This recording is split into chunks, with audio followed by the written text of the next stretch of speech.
नमस्कार दोस्तों, स्वागत है आप सभी का उत्कर्ष ITI में। दोस्तों आज हम लोग जनरल नॉलेज के टॉप 50 प्रश्न के बारे में डिस्कस करने वाले हैं। दोस्तों आपका यह जो है कि टेस्ट 3 होने वाला है। दोस्तों टेस्ट 2 तक जो है कि वीडियो आपका आ चुका है। दोस्तों यदि आपने नहीं देखा है तो ज़रूर देख लीजिए।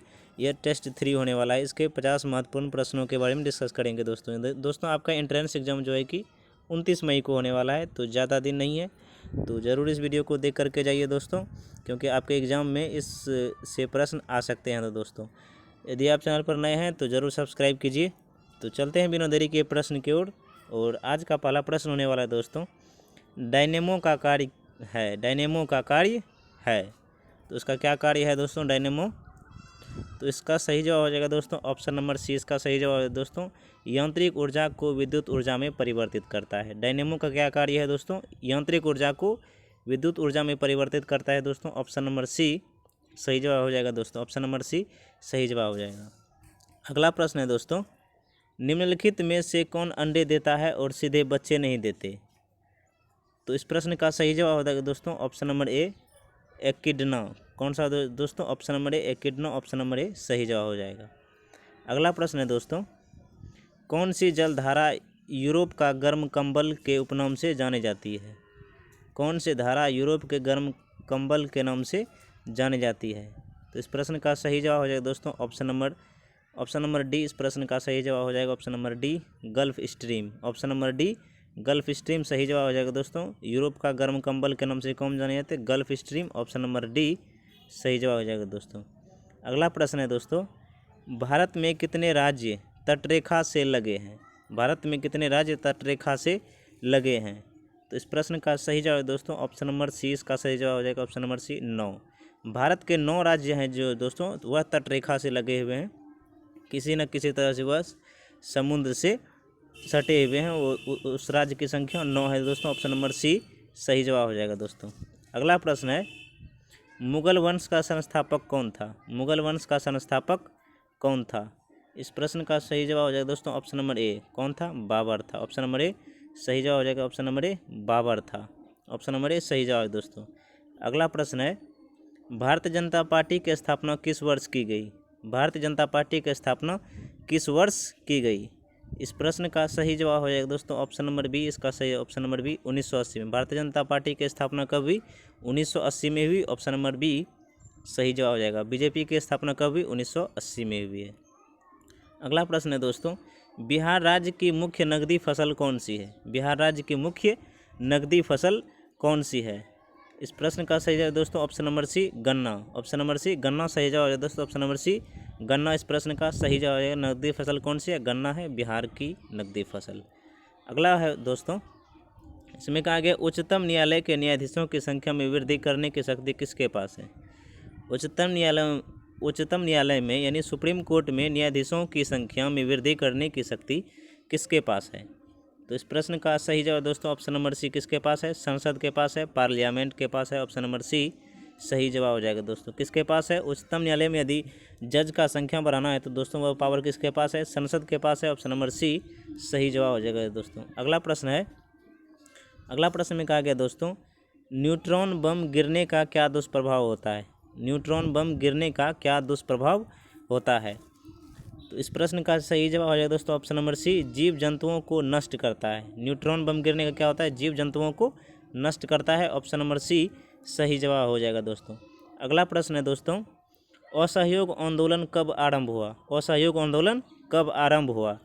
असहयोग आंदोलन कब आरंभ हुआ? तो इस प्रश्न का सही जवाब है दोस्तों ऑप्शन नंबर ए। इसका सही ऑप्शन नंबर ए, 1920 में। कब आरंभ हुआ? 1920 में। ऑप्शन नंबर ए सही जवाब है। ऑप्शन नंबर ए सही जवाब हो जाएगा दोस्तों। ऑप्शन नंबर ए, असहयोग आंदोलन 1920 में स्टार्ट हुआ है। दोस्तों आपको इसका PDF चाहिए तो दोस्तों नीचे टेलीग्राम पे लिंक दिया हुआ है, आप वहाँ पे जुड़ जाइए, आपको दोस्तों आपका इसका PDF मिल जाएगा दोस्तों।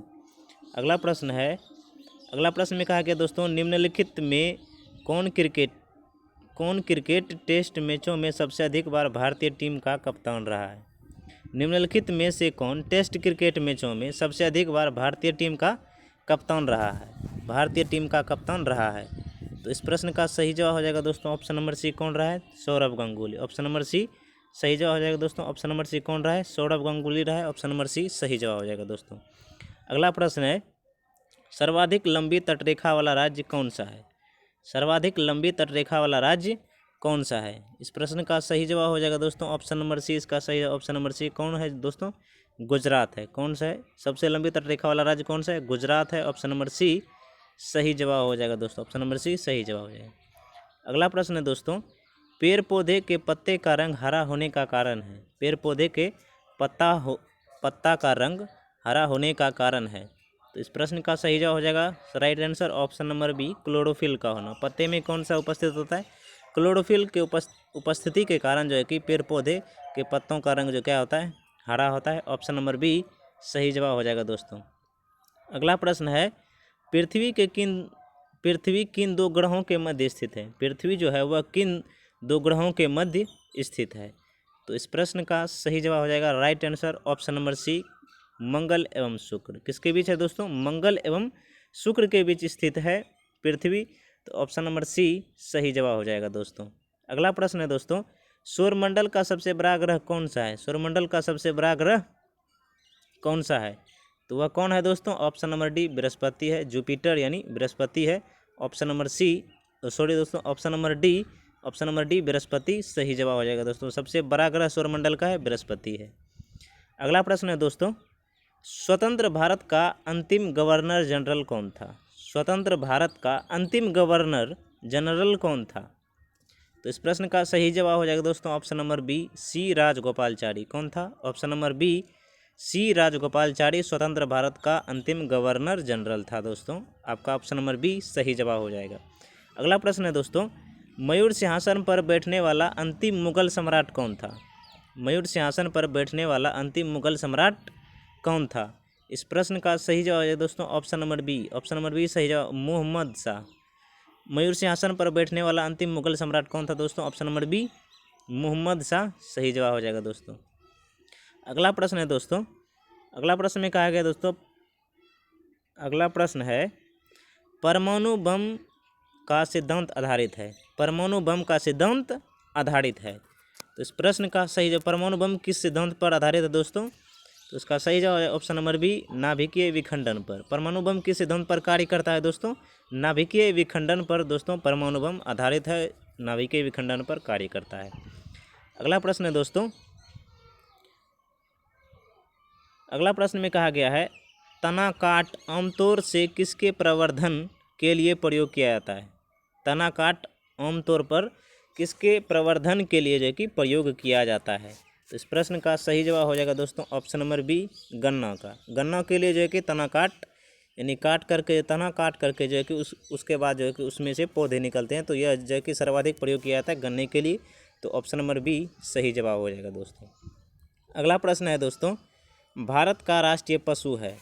भारत का राष्ट्रीय पशु है। तो इस प्रश्न का सही जवाब हो जाएगा दोस्तों ऑप्शन नंबर डी, बाघ है। कौन सा है? बाघ है, टाइगर है। ऑप्शन नंबर डी सही जवाब हो जाएगा। अगला प्रश्न है दोस्तों, पटना उच्च न्यायालय की स्थापना कब हुई? पटना उच्च न्यायालय की स्थापना कब की गई, कब हुई? तो इस प्रश्न का सही जवाब हो जाएगा दोस्तों ऑप्शन नंबर ए, 1916 में। कब हुई दोस्तों?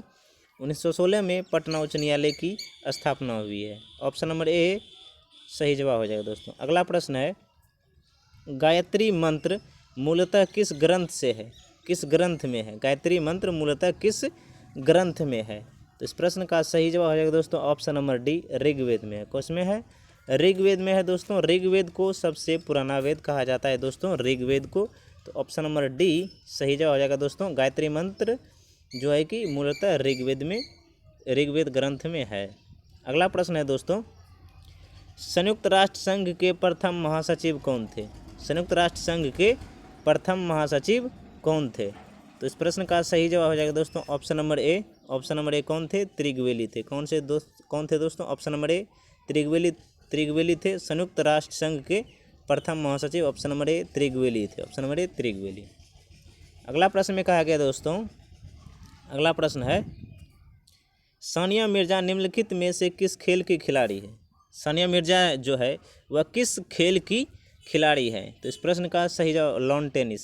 Option number C lawn tennis हो जाएगा। Option number C lawn tennis की खिलाड़ी है। ऑप्शन नंबर सी सही जवाब हो जाएगा दोस्तों। सानिया मिर्जा लॉन टेनिस की खिलाड़ी है, उसका लॉन टेनिस से संबंध है। अगला प्रश्न में कहा गया है झारखंड के आदिवासियों का प्रमुख पर्वत कौन सा है। प्रमुख प्रमुख पर्वत लिख दे दोस्तों, ये जबकि यहाँ के प्रमुख जो है कि पर्व होना चाहिए। प्रमुख पर्व कौन सा है दोस्तों, यहाँ पे गलत लिखा गया है दोस्तों, प्रमुख पर्व होगा। प्रमुख पर्व कौन सा है दोस्तों, तो इस प्रश्न का सही जवाब हो जाएगा दोस्तों ऑप्शन नंबर सी। कौन सा है दोस्तों, पोंगल है। ऑप्शन नंबर सी सही जवाब हो जाएगा पोंगल। झारखंड राज्य के आदिवासियों का प्रमुख पर्व पोंगल है। ऑप्शन नंबर सी सही जवाब हो जाएगा दोस्तों। अगला प्रश्न में कहा गया है परमाणु ऊर्जा के क्षेत्र में भारतीय कार्यक्रम के जनक कौन है। परमाणु ऊर्जा के क्षेत्र में भारतीय कार्यक्रम के जनक कौन है, तो इस प्रश्न का सही जवाब है दोस्तों option number B H.K. Bhabha. H.J. Bhabha जो है कि वह परमाणु ऊर्जा के क्षेत्र कार्यक्रम के जनक माने जाते हैं। ऑप्शन नंबर बी सही जवाब हो जाएगा दोस्तों, ऑप्शन नंबर बी सही जवाब हो जाएगा।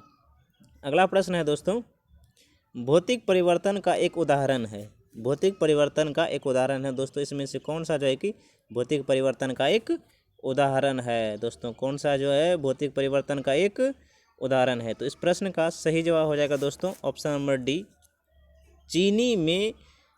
पानी में चीनी का घुलना। पानी में चीनी का घुलना दोस्तों, भौतिक परिवर्तन क्या होता है कि आप उस एक बार अपनी अवस्था से फिर दूसरी अवस्था में चला जाता है, फिर उसका जो है कि जो प्रक्रिया है फिर वही प्रक्रिया समय अपनाने पर फिर उस अवस्था से पुनः उसका जो मेन रूप था वह उस अवस्था में आ जाता है, तो वह भौतिक प्रक्रिया होती है। और रासायनिक प्रक्रिया में जो है कि वह पूर्ण रूप से जो है कि वह चेंज हो जाता है, वह फिर अपनी अवस्था में पूर्व अवस्था में नहीं आ पाती है। तो ऑप्शन नंबर डी सही जवाब हो जाएगा दोस्तों चीनी में पानी का घुलना। दोस्तों पानी में जब आप चीनी को घुलाएंगे तो आप उसको गर्म करेंगे, तो पानी में जब चीनी घुल गया तो आपका यहाँ एक पर एक हो गया।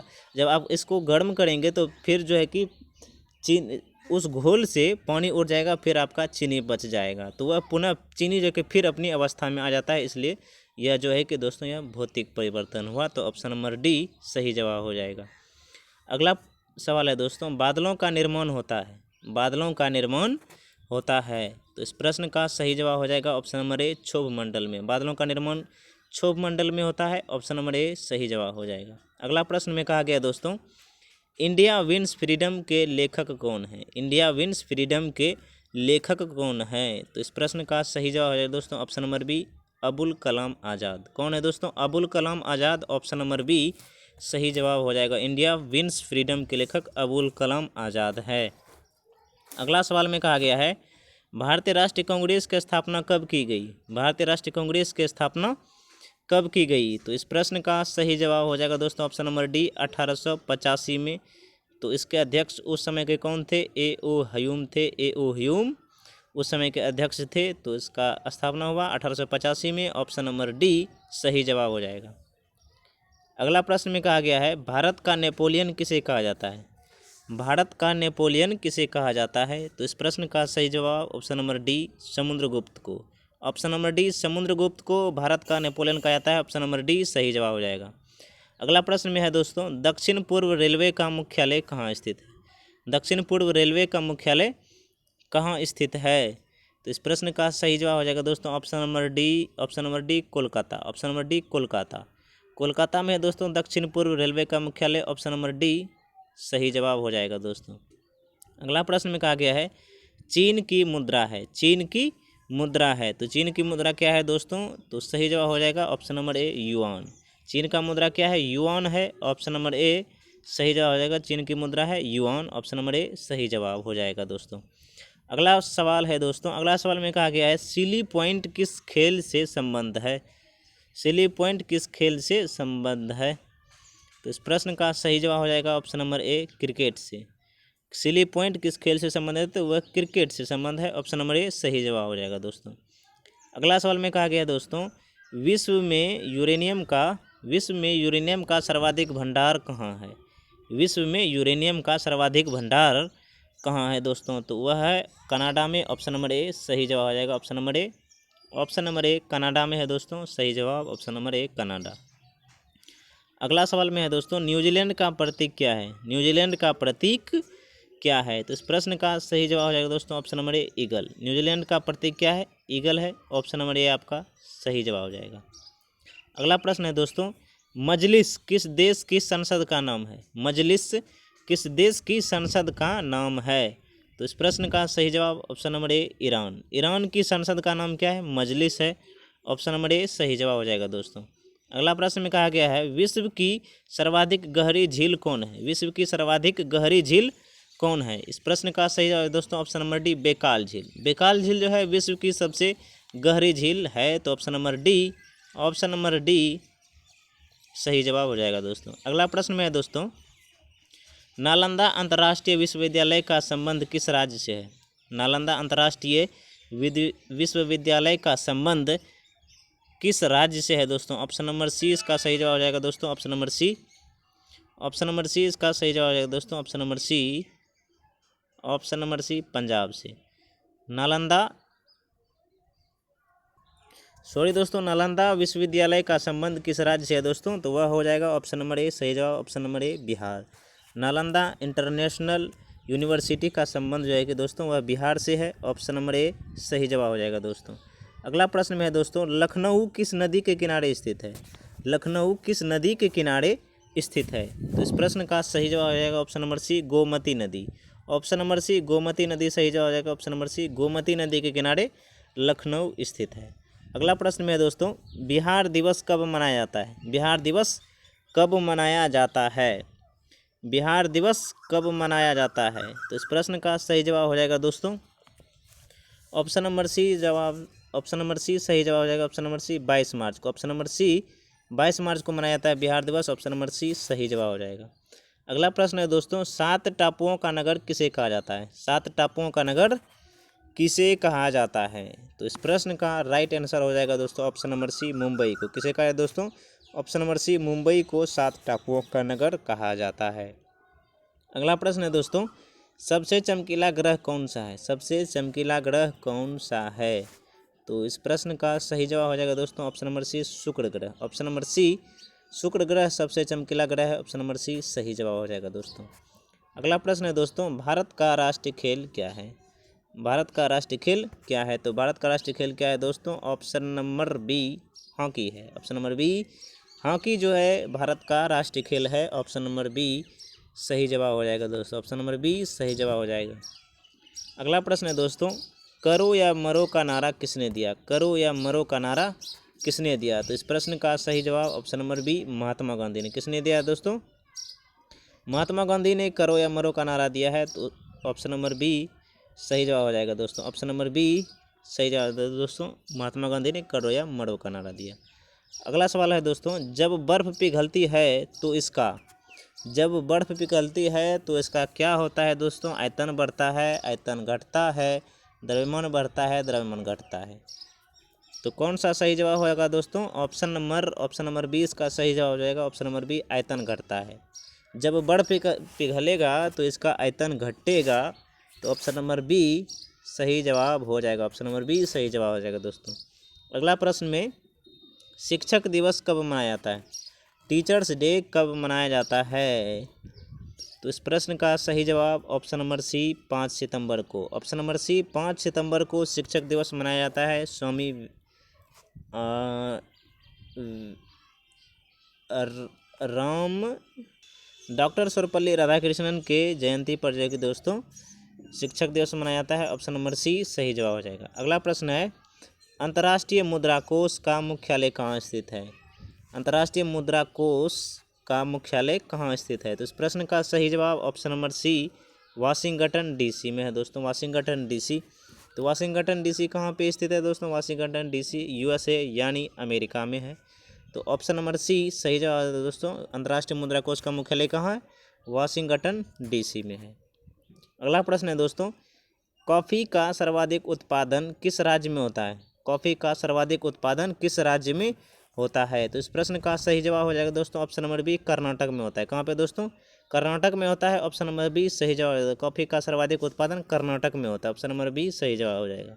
अगला प्रश्न में कहा गया है vitamin vitamin vitamin vitamin C की कमी से कौन सा रोग होता है? विटामिन सी की कमी से कौन सा रोग होता है दोस्तों? तो ऑप्शन नंबर, तो इस प्रश्न का सही जवाब हो जाएगा दोस्तों विटामिन सी की कमी से स्कर्वी होता है। Option number C is right answer. Option number C is right answer. Vitamin C की कमी से स्कर्वी होता है। तो दोस्तों ये थे आपके टॉप 50 प्रश्न, यानी आपके थे टॉप 50 प्रश्न, जीके के 50 महत्वपूर्ण प्रश्न जो आपके एंट्रेंस एग्जाम के लिए बहुत महत्वपूर्ण थे। तो आई होप कि दोस्तों ये वीडियो आपको अच्छा लगा हो। तो मिलते हैं अगले किसी नए टॉपिक में, नए टॉपिक के साथ। तब तक के लिए जय हिंद, जय भारत, वंदे मातरम।